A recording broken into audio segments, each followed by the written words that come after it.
Hello, everybody. Welcome back to the show. Today, my guest is Marianne McGuire, Zoom calling in, all the way from across the pond, as we say here in Canada, or in Ireland. Marianne, how are you today? I'm doing fantastically. Thanks, Matt. I'm delighted to be here with all your fabulous listeners and viewers. Absolutely. I'm so happy to have you on, and I want to give it's worth going through painting the picture, so to speak, of how we met and everything. So we're both in the Absolutely Everything Pass Evolving Out Loud is Kyle Cease's community, and you happen to correct me if I'm wrong. So he does this segment called Hot Seat, and it's basically like a live coaching session, and you happen to get it on your birthday. I think you were the second or third of this series. Yeah. And it's so cool. Basically, what he does is we'll have like an audience on a webinar, like a Zoom webinar, and people, I have some typed in questions, and whichever one gets upvoted or whichever one kind of resonates with Kyle that day, he calls that person on, and it happened to be you on your birthday, which is so cool. So yeah, well, I guess before we get into that, what was that experience like? Because that's such a sort of a gutsy thing for you to do, and just the idea that it was on your birthday, the universe collaborating with you to, Matt, I knew right? he was going to pick me for a Really? start. Yeah, no, I did. Yeah, for Okay. sure. Yeah. But I didn't. I questioned first. So I joined it because I'm really into meditation and I love community. And I just thought, oh, it seems like a lovely community. I'll join in because I usually don't join things because how can I put this? I'm not really a follower. I don't mean any disrespect to anyone, but I'm quite discerning about that kind of thing. So I just thought, I'd get over that. And I just knew. I knew he was going to pick me. And I thought about it because I'm also quite a private person. And I thought, there will be crying. And do I want that? And I just kind of got over myself, because I'm so into growth and I'm so into expansion.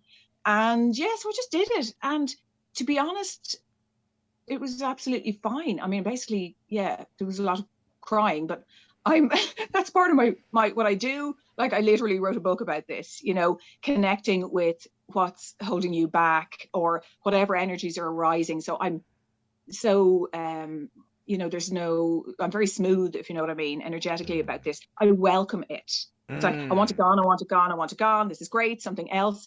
Like now, because I've been doing this work myself for so long, and guiding other people to do it as well. It's in the beginning, it was like, when I was younger, the energy would come up and I felt I don't want to look at that. I don't want to go near that because it's like I'll fall into the abyss.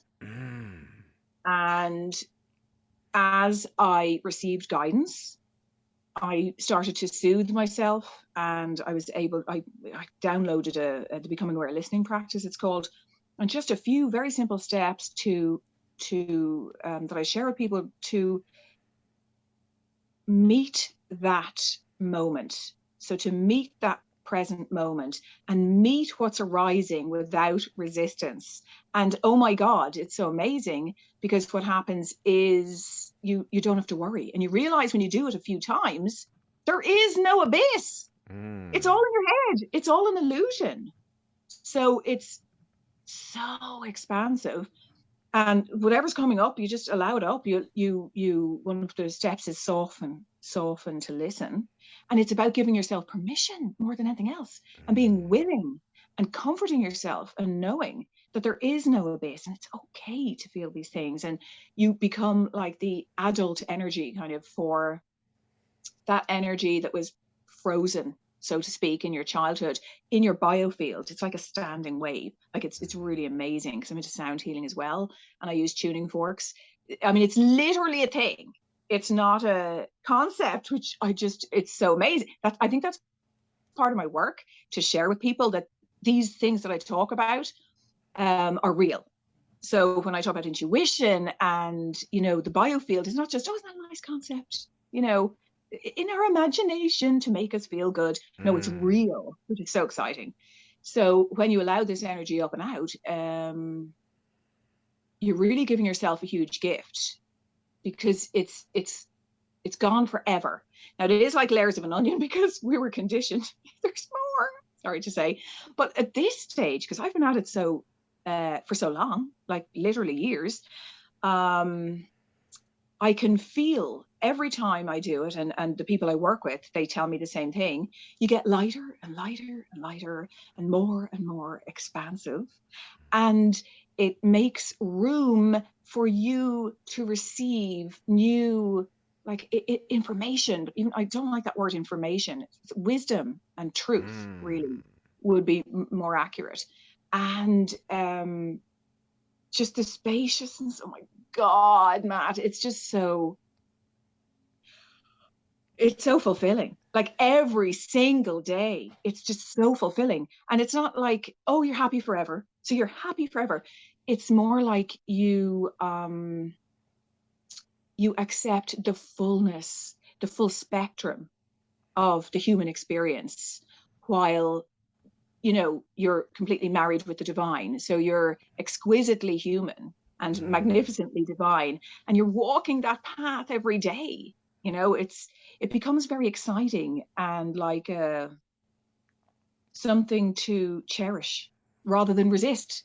Because Mm. I know my 20s now, I used to resist a lot, and I was not controlling like the way you see, think of a controlling person, because I wasn't. Like, I've always been very loving, but controlling around myself, and a lot of mind chatter.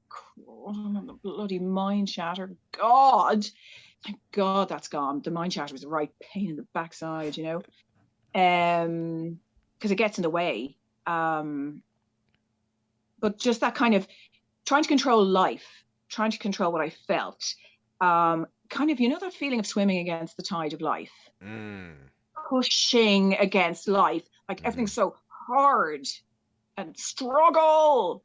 That Mm. all of that can just, when you lean back and you marry, it goes beyond this, because it's an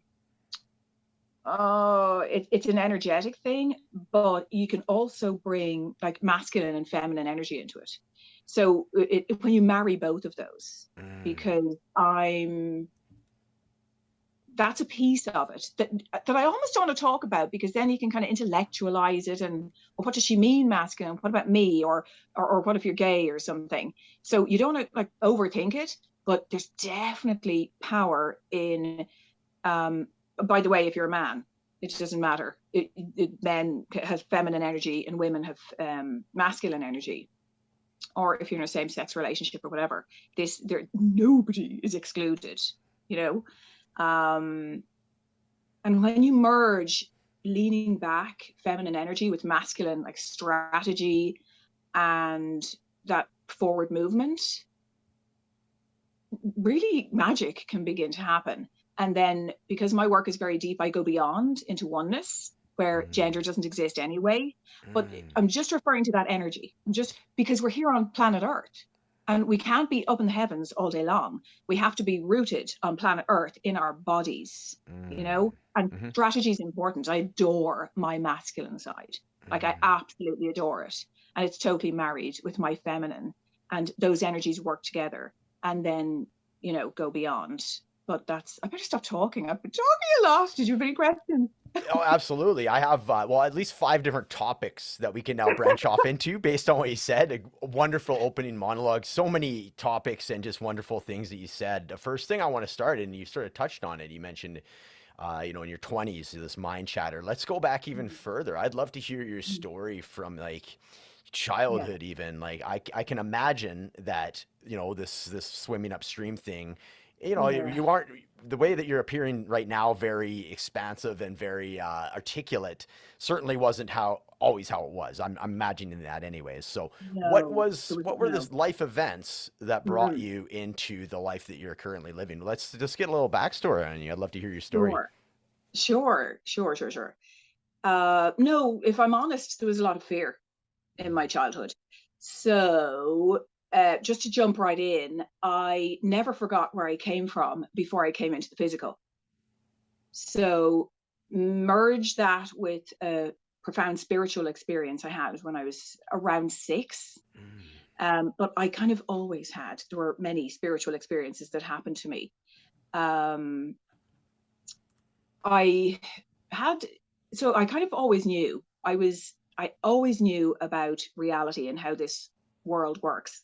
And it's very hard to explain because how could a child, like I asked myself when I grew up, I asked my guides, I mean, my higher self, um, how come I knew these things when I was so young? So, like how life works and, you know, uh, about duality. And I just knew certain things. And the answer I received was that the information was given to my higher self, but I, the child, witnessed it. So I remembered. And I think it Mm. also had to do with something to do with the fact that I never completely forgot where I came from before I came into this life. Mm. So even though I had that beautiful, expansive experience, you know, around age 6, and many, like I remember being a baby, I remember being awareness, standing in the cot. Like Hmm. I can remember that like it was yesterday, standing Wow. in the cot and having the same awareness that I have now, minus the conditioning. Wow. Yeah, that's why I have such respect for children and babies.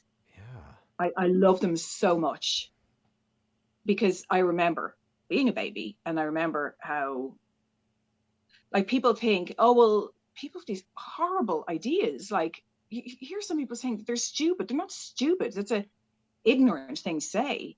Um, they're just geniuses and beautiful, and their souls, just like an adult. It's all soul. It's just in a smaller body. You Mm. know, Hmm. we don't have a soul. We are a soul, just having a temporary human experience on planet Earth. I think that's what makes me a bit different is that I fully realize that. I don't have to be convinced of that. I know that. So anyway, in contrast to that beautiful experience, I went through my childhood feeling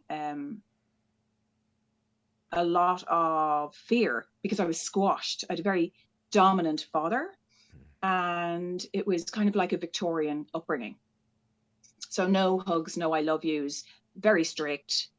And you know, when I was about 6 years of age, this I just felt this contraction, and I was very perceptive and sensitive to energy. And so I just kind of made the decision unconsciously to suspend my power to play the game, Mm. albeit a heavy game. And I grew up then and the, I spent about 20 years once I became like an adult, well, in my teens. I was kind of searching for the answer because I missed what I knew. I missed it. I knew it was there. And it was like in this place or state, problems didn't exist. And I missed it so much because I felt separate from it. Now, I know now I was never separate, and you're Mm. never separate. Nobody is listening. We're never separate from this, but it really feels that way. And, you know, it felt lonely and disconnected not to be connected to this state. And so I spent 20 years looking for the answer. What I thought I became an artist. I was always kind of looking for the light because I remember even in painting, I was always painting light and looking for the light. And I still felt lost. Like I worked in fine art auctioneering and I became a painter and I studied history of art and I felt so lost. I just really, I put so much pressure on myself to find my purpose.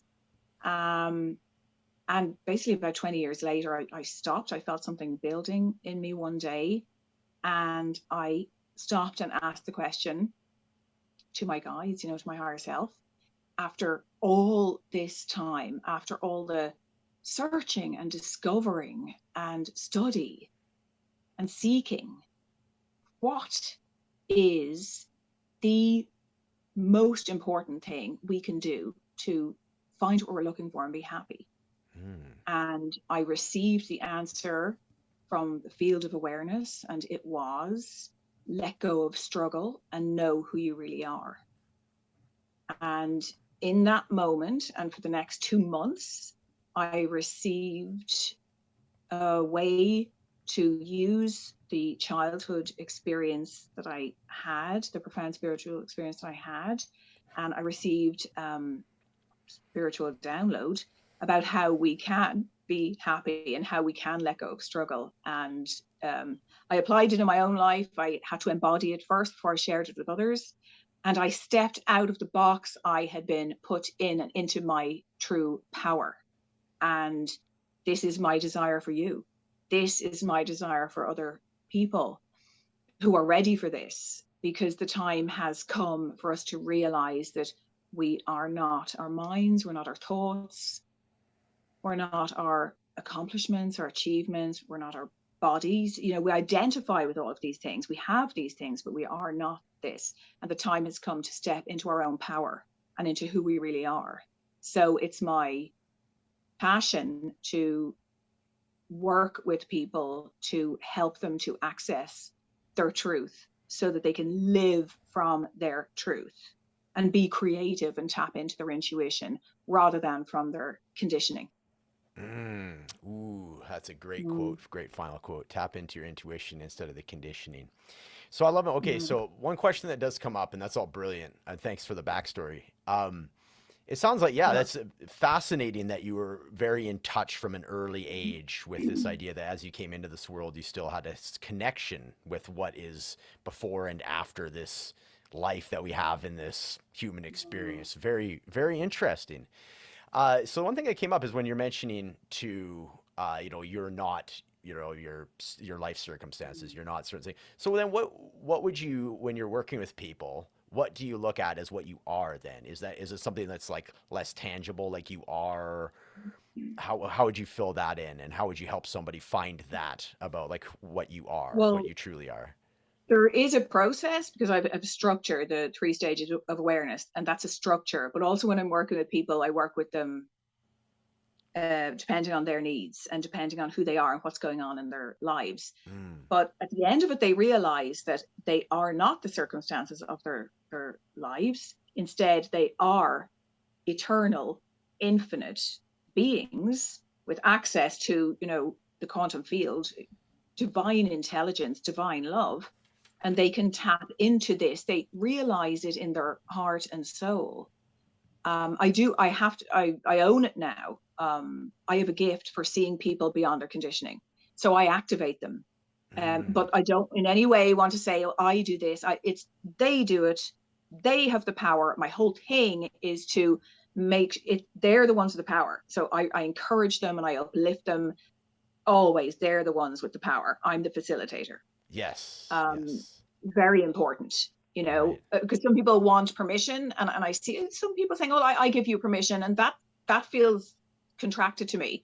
right. No, even if I'm working with them, I want them to give themselves permission. But I do have a gift for seeing a person beyond their conditioning to the beauty and the magnificence of who they really are. So I do hold that container and I activate them. But when they've been through the program, or they don't even have to go through the program. It can happen even from reading the book. People have got back to me and said it as well. It's just this visceral feeling where they realize, oh my God, it's real. Mm, Um, and they realize that they're eternal and they're infinite because you can feel that infinity, and you're not, because I don't have any issue with death, for example. mm, Um,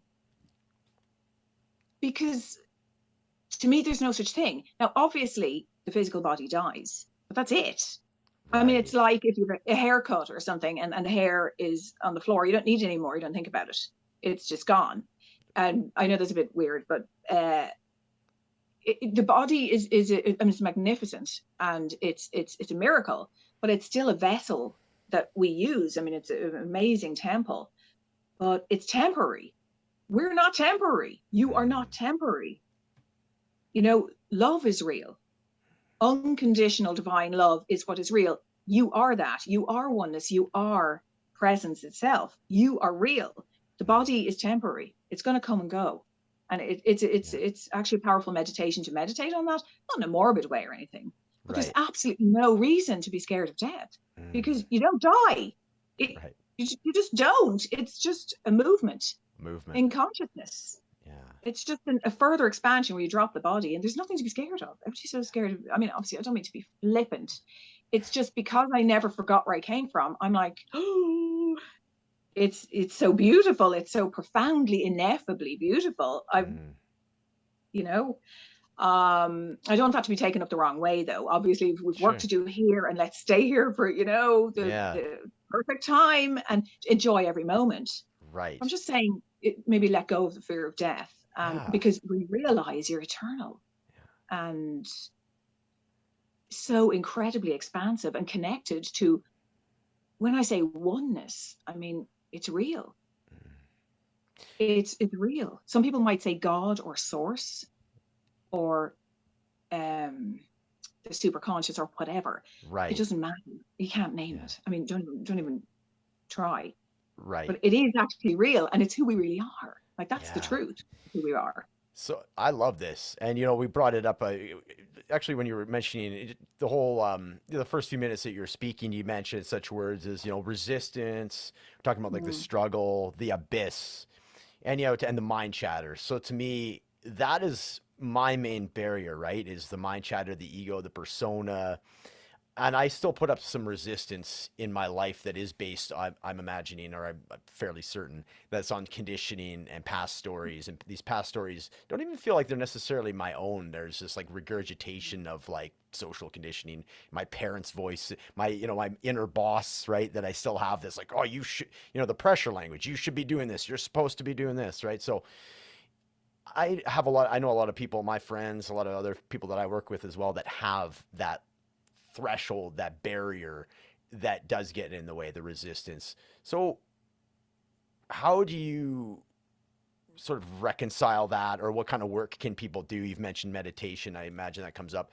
But yeah, what would be a suggestion for that when people are faced on like this daily story that they bring, or they have this energy attached to this resistance or limiting belief that they may have that's preventing them to getting to that other side, where you have this like wonderful. Meditation. Yeah, you're absolutely right. You're absolutely right, Matt. Meditation is incredible, and I'll talk about that in a minute. One very handy little tool you can use that pops into my mind right now is to, like, say if, because the mind loves things to be proven to it. We don't Mm, need that. Who we really are doesn't, but the mind, loves it. Say you're thinking of something. Say, like, right now, you just think of an object or something. Say you think of a tree mm, or something. mhm, And mhm. when you think of that tree, do you notice that there's distance between yourself and that thought? Distance between myself and the thought. Just the Oh, thought. If you have an image of a tree, like, so my there's distance between you and the thought. You are not the thought. You can feel that I am mm, actually not this thought. It's outside of you, gotcha. Yeah. you know? So if you can keep your thoughts kind of outside of you and don't wrap them Mm, around you, like mm, you own them or they are you, it's like a disidentification. And then to clear your mind, the amazing thing to do is to meditate. What I do every day, like, talk about practical. If I find that you're filling up with too many thoughts, I go outside and I ground myself and I become present. Now, I know a lot of people say, oh, this, yeah, become present. Well, really, all you have to do is don't give up and give yourself, just a couple of minutes, and naturally your mind will calm down. So you can, if you want, you can put your hand on your heart. I literally ground myself. I posted a video today about this. I've been grounding for years and years and years because it gets rid of EMF, and it clears your mind. Because we're electromagnetic beings. We're not just physical, biological beings. We're multidimensional beings.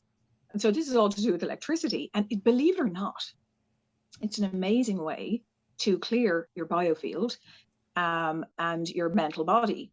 So that's barefoot on the earth. But if you're very cold, like in Canada or Ireland, come winter time, you're going to be a bit freezing. So I just go yeah. out and I put my hand on a tree, on a living tree.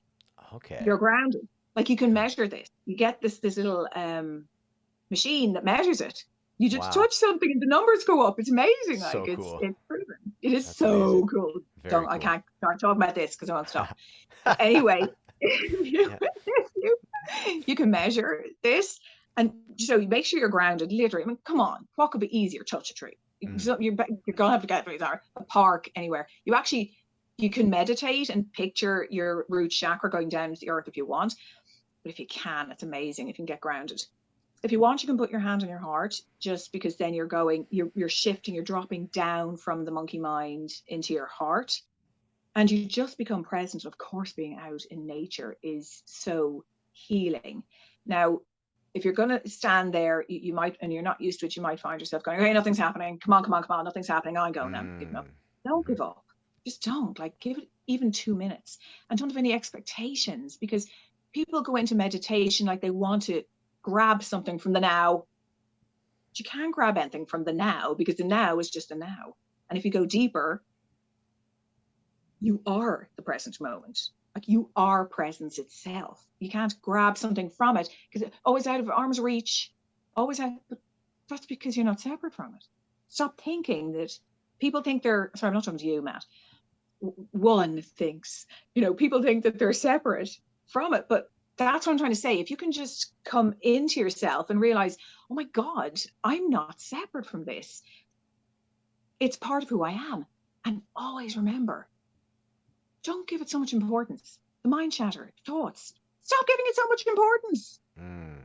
Don't we give it so much importance? And we think and we think and we think, because we have to figure it out, because we're not safe unless we figure it out. That's what the mind has us believe. Right. But it's not true. It's not true. You are safe now. Your safety itself. Death isn't real. I mean, like the ultimate fear, it's not even real. Mm. You are safe. I mean, obviously, I'm saying this, and if you are in an unsafe situation, which I hope you're not, obviously you get yourself to safety. I'm talking about everyday Right. circumstances here. Um, so don't, that's a huge thing. That's a huge insight that came to me. It took me a while. Yeah, for it to sink in. I kind of resisted that one. And stop giving things so much importance, Mm. because that adds to the mind chatter. It Right. just clutters up your mind. This insatiable addiction to figure everything out. Oh my God, I'm remembering what it was like to figure everything out. Like, it's Yes. enough to drive you insane. That's because you're identifying with the ego. You're identifying with Mm. the conditioned self, because you're conditioned from 0 to 7. Well, and before, we won't even go there, but where we didn't have any filters, and we Mm. absorbed everything without filters from parents and teachers and society, like you were talking about. And we developed a false self. And we disconnect from who we really are. And then our trust gets broken. And we protect ourselves. We don't feel safe. And we put walls up. And then the chatter and the trying to figure everything out. None of that is real. None of that is you. So I really wish people would stop placing so much importance on, say, there's a situation in your life that the mind is just going nonstop. Stop giving it so much importance. Mm. Instead, shift your awareness to the truth and the beauty of who you really are. And this happens naturally when you're out in nature, when you become present, when you sit in stillness, because the power and the magic is in silence. Silence is filled with, silence isn't like empty, it's not a void, it's filled with divine love. Mm. Like, you can connect with this quantum field of intelligence, and like mold what you place your attention on. You can mold your life by connecting with this field, and you can connect with it through stillness, because you expand and you can start to feel it. The mind chatter will block you until you take control of that by saying, I'm not giving you my power. You're Mm. not, you're not me. Do you know what I mean? I And that do. really works. It I really do. works. One Mm. thing that comes up for me that, for example, like when I'm in traffic, the kind of traffic that's that stop start traffic, Yeah. I get very claustrophobic. I have these, like, I wouldn't say motion sickness, but just the sight of it. I start getting kind of woozy. So that is where I'm getting into a spot that, like, it's starting to flirt with the idea that I'm unsafe. And that is definitely where there's a bit more mind chatter. There's certainly not a chance for me to pull over and get grounded. So in a situation like that, and I'll just use that as like there'll be the equivalent of that for everybody. What would you recommend doing in that case? Is it just a matter of like breathing? Because certainly I can't go into a meditation when I'm stop start traffic. What other things could I do in that instance that would you know pull me back Mm. down and get me into like a better spot? Two things that come up. one, in the moment, you can, if you're stopped, obviously, and I know this is hard to do, and obviously safety first, eyes on the road. But if you know there's like a mile of traffic in front of you, close your eyes momentarily, put your hand on your heart and breathe, and focus on your breathing and soothe yourself. And literally talk to that. There's a part of you that probably something happened in the past to make you claustrophobic, and just soothe that part of you. Now, it depends on the circumstances. It's not really the time. I mean, imagine if you had children in the car, or you're driving, you have to focus. You don't want to start crying because literally tears in your eyes. It's really not that safe. So what I would say to you and anybody listening, if something like that coming up, don't wait. Don't wait. You know that you have this feeling of claustrophobia. And one thing I'd say, don't, and you didn't, I don't think, but don't ever say my claustrophobia or my whatever it is. Just say the sensation that I'm feeling. Again, Right. see what I mean? Yeah. It's not you. Right. Separate it from you, put it outside yourself. If you know you have this, do something about it now before you're in the next traffic jam. You know what I mean? Don't wait. So this is what I mean about going into this stillness. When you have any period of time, I know we're all busy, nobody can afford an hour or whatever, but even if you have 5 minutes, go outside and literally use that, or whenever it comes up. You don't have to be so strategic about it. No, maybe you should though, if it's coming up. Actually, I would. And just close your eyes and go into the silence and invite the energy up. Feel safe, soothe yourself. Literally, hand on your heart, you can hold yourself, get grounded, make sure you're safe, make sure you're in a safe place, and invite the energy up very lovingly. And it's amazing. It kind of happens like magic. One of the steps in my Becoming Aware listening practice is soften to listen. So that's when you kind of drop all resistance, because we're going through life and it's sometimes flight or fight, and it's, and it's survival, and it's, it's that kind of energy, that energy.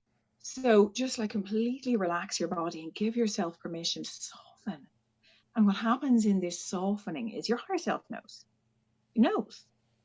You will be given that energy, and the energy will arise when you're ready and when you're in allowance of it. And you can allow it up and out. So you simply invite it. And what usually happens is you might get a memory. Now, this mightn't happen, but it usually does. You might get a memory of something that happened in your past. Say somebody locked you in a wardrobe or something. And at a certain age, go back to the age when you can, or when can you remember it first? And then you might go, actually, I think I was about 7. I got locked in a wardrobe or something like that, And then you'll feel probably the way you did then, but it's absolutely fine. You're detached from that. It's not happening. And you just allow it up and out. You do not have to relive it. You allow it up and out. This is when you tune into your body. Your body is going to give you some kind of a signal. Like you might notice a tightness in your solar plexus, or a tightness in your chest or your throat, because there are 3 main centers, feeling centers: throat, heart, solar plexus. So usually, in my experience, it's solar plexus, and then very often tightness in the chest. So something will come up, some energy will come up. Don't judge it. Allow it to flow. Don't be afraid of it. Just allow it up and out. Sometimes you might yawn.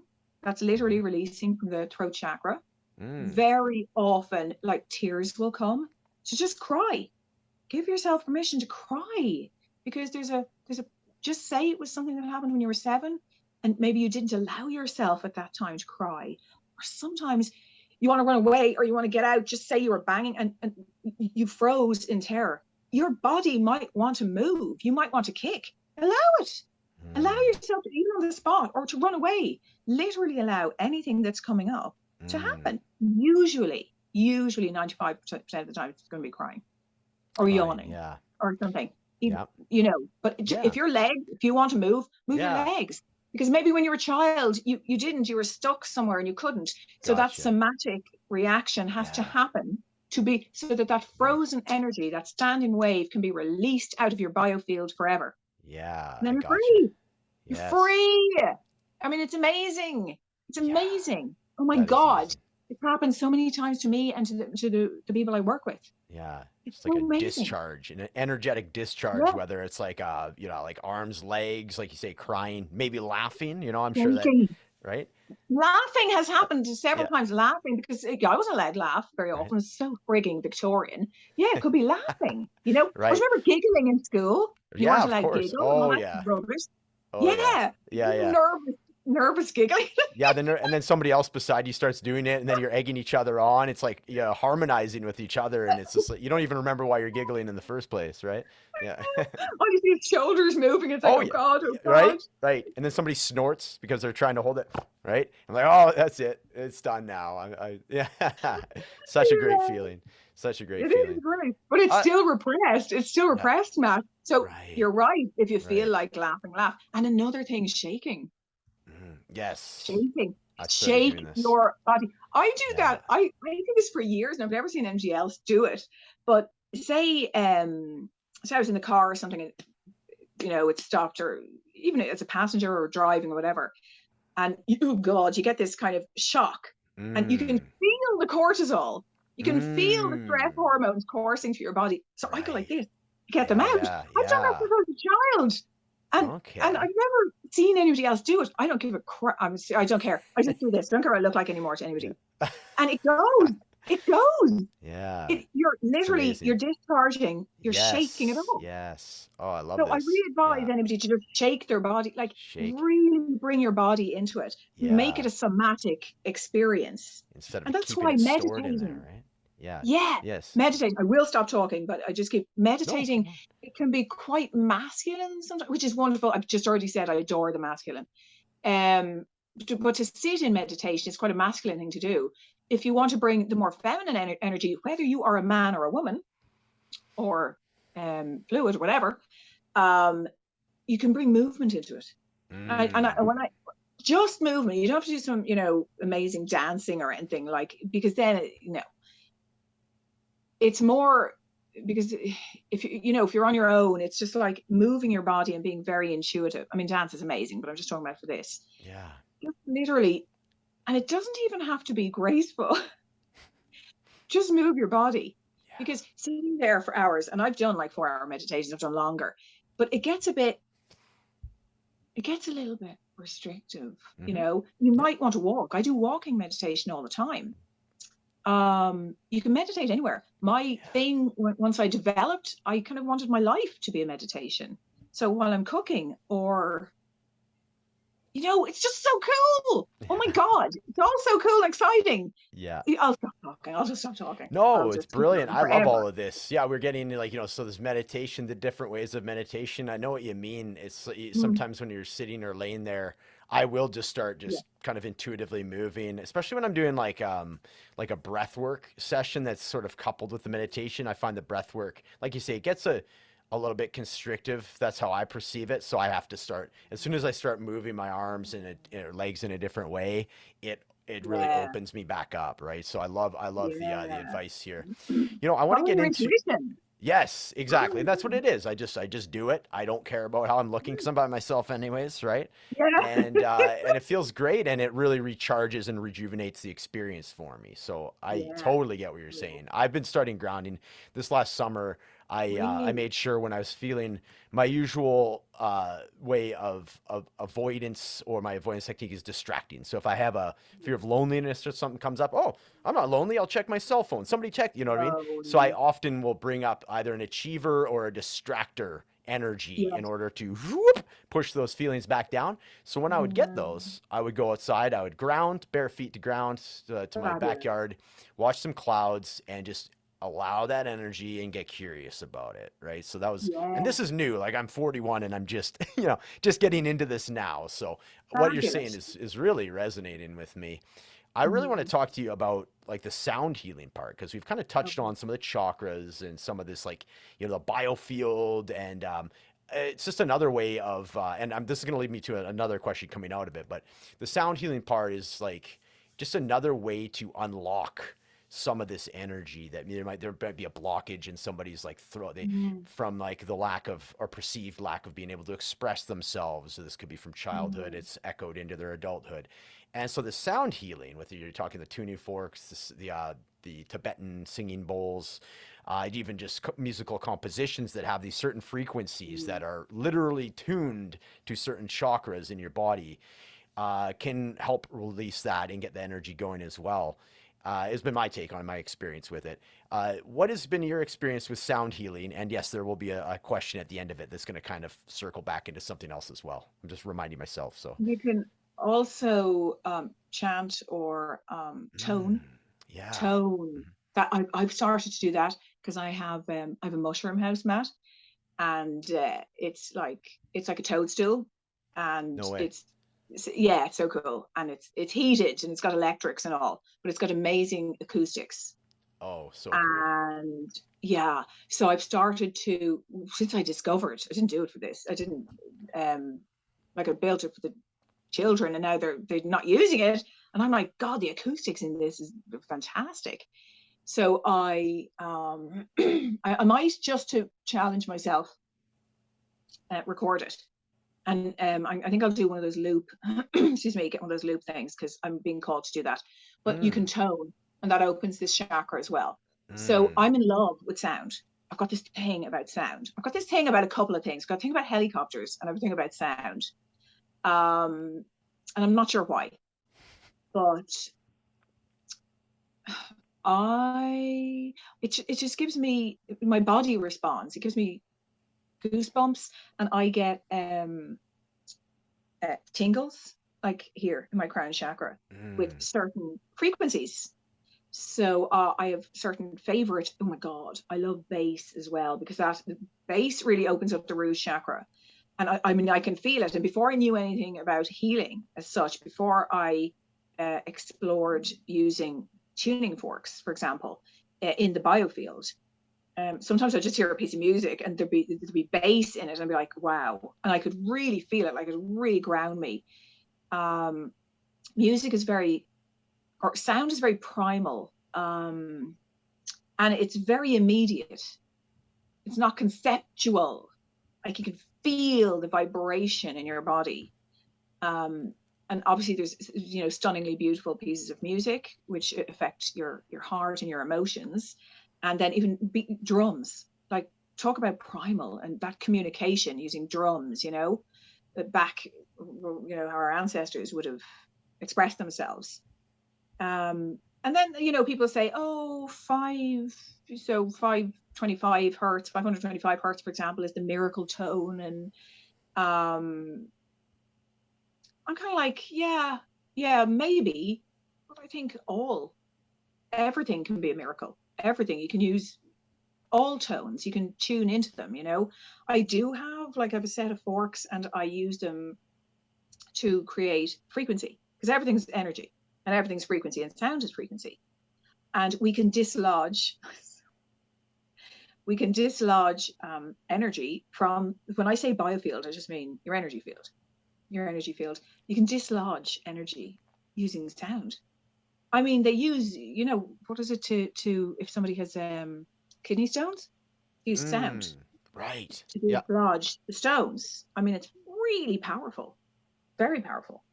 Um, and you can hear that. So my work, when you look at it another way, sound, it's so interesting, because I noticed, I was aware of the words I was using. It was like harmony, dissonance, frequency. There were a lot of sound, resonance. There were a lot of sound words that I was instinctively using when I was talking about my work. And then I realized that literally you can dislodge energy in your energy field using sound. Now, you could just listen to a piece of music, it might happen naturally, but if you really want to, get in there and do it, you can do it with tuning forks. And you can activate a tuning fork, hold it in your energy field, feel and hear the dissonance, and then just stay there for a short period of time, and it harmonizes your field, which is Mm. extraordinary. Like, I still can't get over that. Um, but even if you don't do that, you can follow your intuition and listen to music, or whatever you want to listen to. Like everything has a tone. I've actually, this sounds weird. Is it synesthesia? Is that what you call it, where you see, you can feel color or something? I've something that I haven't really looked into, but I think I can hear color. Mm. So if I pass by a flower, now it's not here audibly, it's like an Mm. internal hearing. Mm-hmm. So I've passed by flowers and I can kind of hear a tone from the color. Mm. So sound is everywhere in places that we don't even know, because it's like the color spectrum, we don't even know, or the light spectrum, we're not even aware. We're aware of like, 0.5% of it or something. There's so much that we don't know. And there's so much mystery. Um, Sound is everywhere. And it's just fascinating. It's really fascinating. And yes, you can release a lot using your voice. I mean, how fundamental is your voice? You don't even Right. need instruments. You don't need instruments, Yeah. but whatever you're drawn to, that's what I'd say. Use your intuition. Yes. Yes. Mm. So, and then what? Yeah, I love it. And coming out of it, I was thinking because it's even from the beginning of the conversation, some of the things we've been talked about, it's like it gets dismissed at times, as like pseudoscience or woo woo and all that, right? Where there is actual, like, if you do look into research of like sound therapy and such, there is actual Oh, scientific God, yeah. backing for it as well.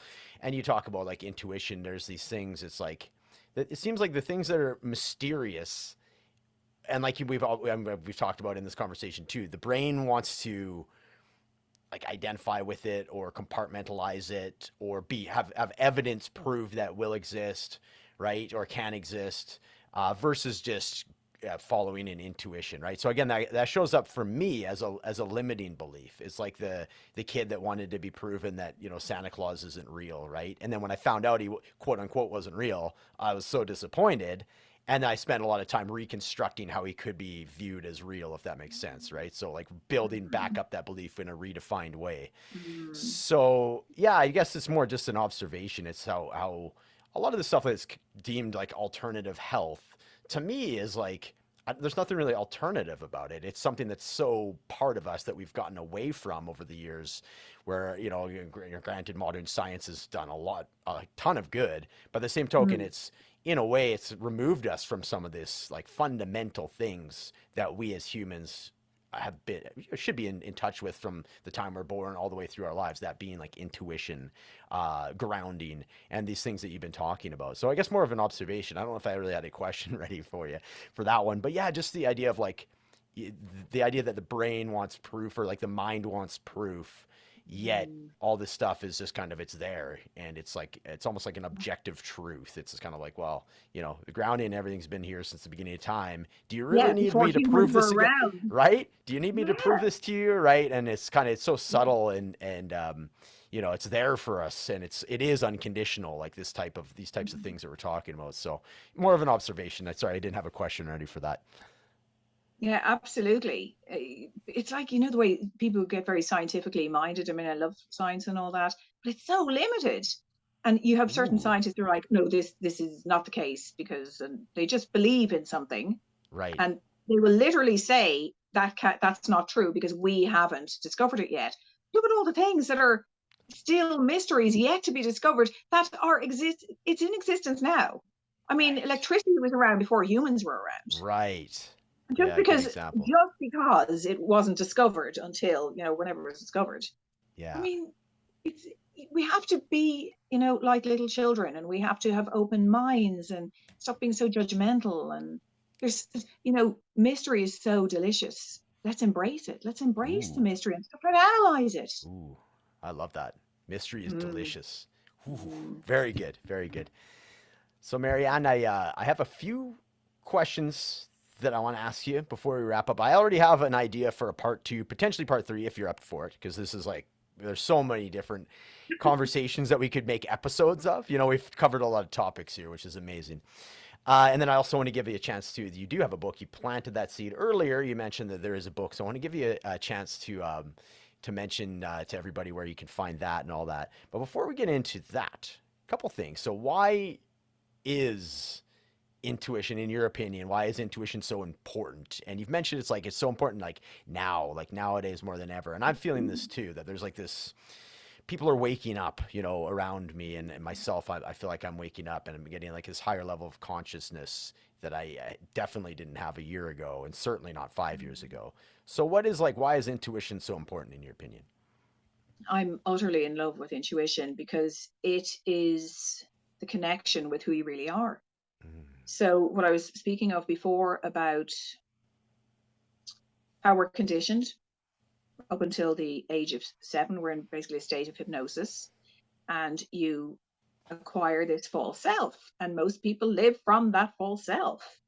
And you're out of, you see, well, when I was growing up anyway, the feminine wasn't valued, intuition wasn't valued, it was actually mocked. And mm, so I was never, encouraged to follow my intuition. It's just it was kind of looked down upon, which is a tragedy. But there you go. Let's move on and change that now. Life becomes very difficult, and life's a struggle when you don't follow your intuition, because all this resistance comes up, and you're going to live in a soup of resistance and struggle if you do not follow your intuition. mm, When you decide, when you are courageous enough to make the choice to open up to following the guidance of your intuition, your life can transform. It's really that simple. And it's so beautiful, and it's closer than breath. I mean, it's not, again, something that's out of arm's reach that you need to worry about. Everybody has access to this. It is ever present. I mean, my God, how comforting. How mm, comforting is that? mm-hmm. That you have a stream of guidance coming from the divine through your authentic self, and it's ever present. Have you ever heard of anything more comforting in your life? I That mean, that does sound makes me feel light, even just you saying it, like just yeah, light and expansive. yes, Yes. you're not alone. Yeah. We can't be alone. We're not alone. We're never alone. And this beautiful energy surrounds us. It comes from within, it comes from without. It's coming from our authentic self. It's coming through our authentic self from the divine. And you can receive answers to what you need to know, what your next step is. That's why it's so important. I mean, off the top of my head, that's why it's so important, because all of a sudden you can glide through life. You can tap into flow in your life more instead of this frigging resistance, which drives us all crazy. Oh my God. Resistance is it's just the cause of so much suffering, isn't it? Mm, sure That is. Yep. pushing. Oh Yep. God. It's just Yes. awful. But I'm also grateful for the resistance that I went through in my life, because it does teach us so much. But then I Mm. got to the point where I'm like, okay, I'm done. I'm so I've grateful. learned I'm so enough. Yeah. grateful. I'm so grateful for Yeah. those amazing lessons. And Yes. now I'm done. I Right. want more smoothness. Now, always stuff will happen, and it's how you approach it and how you, again, don't resist it. When problems or challenges Mm. arise in your life, isn't it better, to not resist them? Isn't it better to just deal with them and know how to deal with them? Of course. And so Yeah. knowing, so I really should address that. I don't know if that was one of your Right. questions, but I should address. Yeah, So, for example, absolutely. Yep. what's the difference between intuition? Like how? Because it's frustrating. I'm not just going to sit here and say, oh, yeah, find your intuition. What's the difference between your intuition and that chattery, egoic Sure. Sure. voice in your head? Well, I think we all know. We all know the answer to that. The chattery, egoic voice feels heavy, and usually, funny enough, sounds like the voice of a parent or a teacher. Mm. Shoulds, it's full of shoulds, and it's full of musts, and it's full of Mm-hmm. pressure. Mm-hmm. The voice of your intuition is always, without exception, loving. Mm-hmm. It's always subtle, which Mm. my human part finds irritating. It's like, do you have to be so subtle? Yeah. Like, could you not turn up the volume a bit? Yeah. But then I learned to go get quieter. I learned to get quieter so I could hear it more readily. Um, it's always loving. It's always calm, and it always feels light.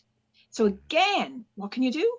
You tune into your body, your feeling centers, and you take the energy of whatever problem, situation, whatever it is going on in your life, or could even be like a food that you're wondering, is this good for me?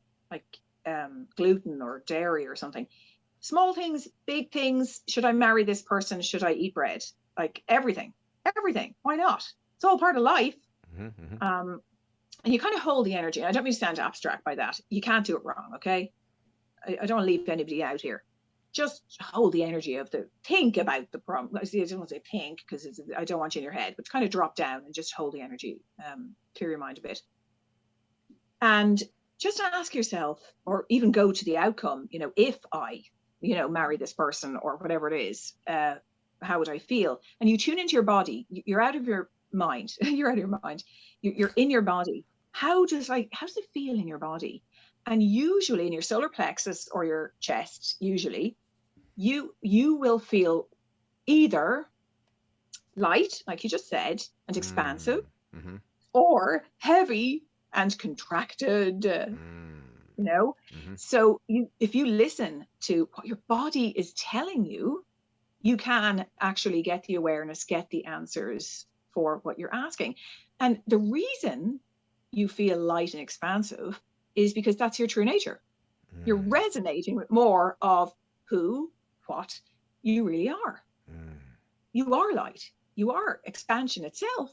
So anything that resonates with that is going to be so-called good for you. It's going to be the right thing for you. Now, listen, I just want to say something that popped into my head that I better say. Sometimes it might be difficult. It's not, oh, great, it's good, oh, wonderful, everything's going to be amazing. Like, for example, you might have to leave someone. You might have to distance yourself from, say, somebody in your family of origin who's disrespecting you constantly. Mm-hmm. You might have to do something that's maybe difficult or uncomfortable, but then afterwards it still feels light and expansive, and your life can change. So I just want to put that caveat in. Something might feel a little bit, or even giving up what I was saying, bread or gluten or something. Sure. Yeah, there might be a little bit of, unpleasant, like discomfort after you do that. But the point is, it's still good for you in the long run. Gotcha. Do you know what I mean? Yeah, like if I was, for example, because I love bread. So if I were to be diagnosed, or if I developed some kind of sensitivity to wheat or gluten, and I had to give it up, on one hand, yes, it's going to make me feel better, but damn, I sure love bread. So there will be a degree of learning curve, uncomfortability, kind of a victim story may show up. Why me? And as we've talked about it in this interview, just allow that to show up. Don't suppress it. Get curious about those types of feelings. So yeah, no, it totally makes sense. Yeah, that's great. I love And that. anyway, sorry to butt in here in an unrelated thing, but you can always make bread from other types of flour, not just wheat flour. You can get gram flour, like chickpea flour. You can get almond flour for sweeter dishes. There are all these flours that if you look them up, I looked them up. I've never heard of most of them. So, I bought some to experiment. I hardly ever use wheat now. And interesting. I like bread. So I make pizza with chickpea flour. I do a base that I don't even have to knead with my hands. It just kind of came through intuitively. Here we go. Yeah, here we go. Because I was tired of the mess and of kneading dough, and I'm not into wheat anyway. And I just got this idea, download an idea for a recipe, and which is just chickpea flour, or gram flour, I think you guys call it, mixed with all this fabulous seasoning, like say Himalayan salt, pepper, basil, oregano, or oregano. You say herb. I say herb. You guys say herb. Oregano, basil. Oregano. Oregano. Oregano. Well, I say oregano. I think there's definitely Do you say Do you say aluminum or aluminium? Aluminium. Okay. And we say aubergine, not eggplant. Why do you say eggplant? What's that about? Eggplant, yeah. I don't know. That's just what I learned. I can't help it. It's conditioning. Sorry, I had to. It was right there. Egg. Yeah. Right. But anyway, I just add water and olive oil, and it pours, and you cook it a bit, like for 10 minutes in the oven, and then you add your tomato sauce and your toppings. Are you kidding me? Yes. So you don't have to cry if you ever you're diagnosed with, I'm sure you won't be, celiac, whatever. Right. You just get different flours. You reframe. That's the point of that. Into pleasure in a different route. Yeah. Route. Ooh. Right. What is it? Reform into pleasure from a different route. Ooh, Yeah. great quote. Great soundbite. What did I, I just say? What did I just say? I think it was like I probably screwed it up now. I'm paraphrasing. I'm No. gonna You have that told me, but caveat then on I forget. ref. Re- I already forget. I'll re- rewind it and then send it to you. I have a like the memory of a like one of those fish that after 15 seconds is gone. So good thing I No, record things, it's quite worrying. I sit here and I'm like, God, what if I forget what I was going to say? Thankfully, it hasn't happened yet. But my right? short-term memory, and Right? then it downloads because I'm sitting in the now and I've nothing planned, and I didn't know what I was going to say to you. I just allow That's it to right. We've flow, talked about that. and yeah, Yeah. and then it flows, but then it's gone. And then yeah, So I'm like, it's what up did and I out, say? right? Or I guess down Up and out in and this case. The downloading and yeah. out, right? I love it though. So cool. I've loved this conversation. I have one final question for you. Yeah. For today, anyways. I definitely want to Hmm. get into some more of this stuff as in the future. The Hmm. importance of creativity. Just Mm. say, I know you and I have we connected on this before we started talking. So what is, and this will be in my opinion, a brilliant segue into talking about your book and as a creative endeavor as it was. What can you say about just creativity and why is it so important? And yeah, there's a whole other litany of Yeah, questions, it's but I'm just so gonna big. nice and basic. It's so big. But what's coming to me now is I discovered something a few years ago that really excited me. And that was that creativity and intuition come from the same place. Mm. Oh my God. I was like, does anybody else know this? I was at my geodome, I have a geodetic dome, and I was painting or something. I was like, because I'm so into creativity. I'm a very creative person, and I'm so into intuition, as well. And they married, and I was like, oh my God, intuition and creativity come from the same place. So creativity is just so important in life. It's very much like intuition because it feeds you. I mean, it nourishes you. And when I say creativity, I don't necessarily mean get out your paintbrushes or pick up the instrument. So, because I'm an artist as well, you're a musician. I mean, like if you're a parent and how you parent your children, Mm. creative Mm. ways you come up. God, it's so like intuition. Ways that you come up with to, you know, raise your children and all that entails, like literally. I'm very much into that parenting. It's because I'm not going to get into this, but I broke generational patterns, and I didn't even know I was doing it. And I totally raised my children completely differently to how I was raised. Mm. And, all that I could say was because I was open to listening to my creativity and how Mm. that expressed. And so it's basically anything. It could be gardening, cooking.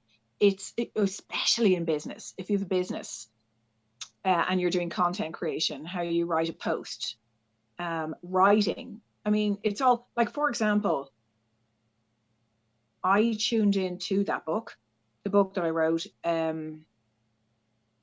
and just made the choice to receive, and it came, and there it was.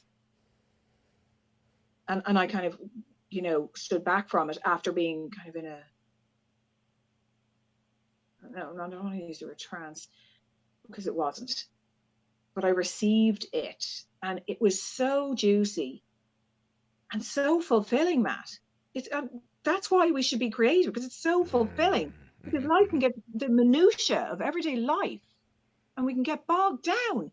And there's this opening that we have the opportunity, this portal that we can walk through, and we can receive information and creative ideas. I mean, it's just so juicy, and it fulfills us, and it enriches our lives. Mm. That's why we need to be creative. Mhm. We need to open up to that and bring it in, because it's just so enriching. It's Yeah. so enriching. I can't Yeah. even imagine. I Yeah. can't imagine life without creativity. Yeah. No, that's You right. know?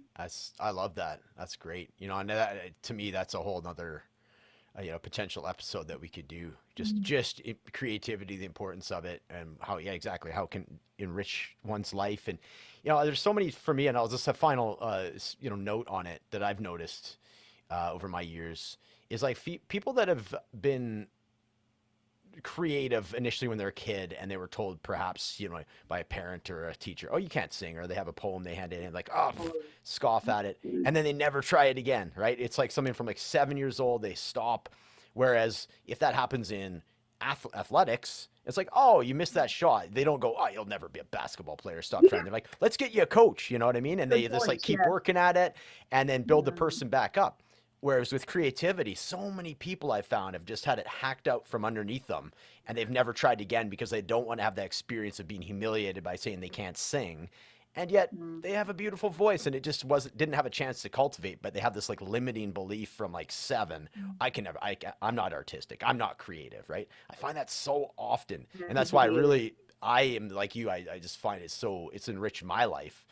So, Mm. you know, I find it so important. I feel that it should be like hand in hand with like health and wellness, as is, you know, working out, meditation, you know, as we, you know, help out our bodies with yoga and such like that. So should we with creative endeavors or creativity with our mental and spiritual health. That's for me. I think it's like one and the same. And it doesn't get the credit that it deserves. So one final Yeah. note on what we're talking about with creativity. Mm. Yeah, I just final thing, Marianne. I want to hear about your book, where we can find it. You know, I know that it's been out a little while, but with everything that's Thank happened in the you. world, there has been lots of pausing as far as Yes. promoting and such. So I'm yeah, only let's promoting it now. I'm only yes, promoting it now because of everything that was going on. So exactly, I don't know if you can see it. It's brilliant. called. Oh, a couple inches back. Uh, the no, back again, back. You almost had it. Oh my gosh, it was like almost in frame. Okay. No, that's too far close. No, It's gotta it's be close to called. your face, I think, because this Geez, that's I got difficult. like half of it on there. It Yeah, doesn't matter. It's it's so called From Longing to Belonging. there we go. How to, let me read it. How to, you can finally unlock your own peace, happiness, and Oh fulfillment. my goodness, that sounds Yeah, amazing. juicy. And I Very have the becoming aware listening practice that I referenced in there, and also just explaining, because the mind loves the mind loves the explanation as to why this works, and a bit about trauma, and I really do love it, and I've received lovely feedback. it's amazing. Numbing feelings, just little bits on like addiction, numbing feelings, and a few fun bits as well. It's not heavy. Transforming fear. It's very much Mm, proactive. The different ways the feelings arise. It's just really practical. And then the practice in the back. It's really practical, and I've got very gratifying feedback about it. I had somebody get on to me the other day who said her life has totally changed, but unexpected things, not just that she's happier and she's released um, baggage from her past that was holding her back, but she lost lots of weight, and she's become mm, an artist, and she now has her wow, studio, and she's become an artist, and just I was amazing. like, oh my God, Yeah, it's amazing. Again, when I followed my creative inclination to do this, and then you do it and you put it out into the world, and you realize the ramifications and how it affects other, like it's so amazing yeah, that how it is. affects other people, and makes other people happier and more fulfilled. Like, that's just incredible. It's incredible. It Oh, and I is. did the audio book as well. I was about I to did the ask you about that. audio We book. were We won't talking go about into that in our that. That yes, took a long time, but that's available on Audible. Audible. And I Yes. think I think it might be available free from the library. Oh, Excuse that's me, if you amazing. want to ask your library, I think. Yeah. But you can use the credits you get every month, so you can get it Yeah. with Audible. Yeah. Use People can use their credits, or the paperback and ebook is available on Amazon. It's tremendous. We'll have that in the show notes. Yes, it does. I'm looking at it right now. Thank you. 14 Mm. five-star reviews, unanimously 5 stars. Isn't that great? That's incredible. Yeah, and Audible. I'm a big Audible guy, and I know that you Yeah, read it and you gave me the little backstory about how and where you recorded it. A little bit of a makeshift studio in your yeah. where was it? Your That was walk-in. my recording studio, also known as my walk-in wardrobe. Oh There my we go. God, it took Yeah, months. It was yeah. unbelievable, but Oh, I can I had to imagine. follow. Yeah, Yeah. but it was Audible accepted it first time, which is very unusual. They said, see me, Incredible. even sound engineers don't get it accepted first time, and mine was. I Really? just dedicated everything to it. Yeah. I did the editing myself, believe it or not. Wow. Now I can see the sound wave. I can see a sound wave and tell what Yes. it looks like. Yeah. I can tell the sound by Yeah. looking at a wave. It's Yeah. bananas. But The visual, yeah, so that was cool. it is. It's all Yeah, just so so cool. cool. It Yeah, is. amazing. That's a lot of work, and so I want to congratulate you on this release of this Yeah. book. I want you to Mhm. say like I admire everything that you do. I thank you so much for coming on the show today. I already have a lot of ideas for, and we'll talk about it off the air, just some ideas of potential, other episodes and such. But yeah, any final words? Like I say, I have everything in the show notes of how to find you, get a hold of you if anybody wants to reach out to you. Yeah, any Yeah. final thoughts, Marianne, for today? The floor is yours. Any final quotes or anything you'd I like to wrap up with? Something did come to me, and before I say that, thank you so much for sharing that. If people want to connect with me, they can go to my website, which is letgoandknow.com. Ooh, letgoandknow.com. I'd love to connect, and I have a free gift there about the spiritual reason for procrastination and overwhelm. I mean, you ooh, can't get much more practical than that. And yes. it's like a little masterclass, and it's like a little mini course, and it's complimentary. And I'd love to connect with people anyway, so I'd love it if they went and signed up for that, and we could stay in touch. And one last thing that's just popping in to share with your wonderful viewers and listeners is, please, please, please remember that you are bigger than any problem you have in your life. You're bigger than any problem you have in your life. Mm, You're infinite, you're eternal, you're magnificent. I know this for a fact. I'm not going to argue for your limitations. That's all I see. I don't care what you say to me. That's all I see. And you are, next time you feel challenged by anything, just remember that who you are is eternal and magnificent and even beyond measurement. I don't even have the words for it. So saying it's huge is not even accurate, but you are bigger and well able to handle anything that's going on in your life, because ultimately this reality is like a dream. And I'll just share one of the things that came to me when I was a child. When I was 6, one of the things that came to me was that this world is a dream, it's like an illusion, and it's a projection coming from what is real, which is mm. oneness, which is divine love. And you are one with that. So next time you feel life getting difficult or you feel like you're in struggle, please remember you're not the small self. You're not the small self. You are divine love. Ooh, love it. We'll put a pin in it on that note. Marianne, thank you so much for coming on, and I would love to have you back on for future episodes. Thank you so much. You're so welcome, Matt.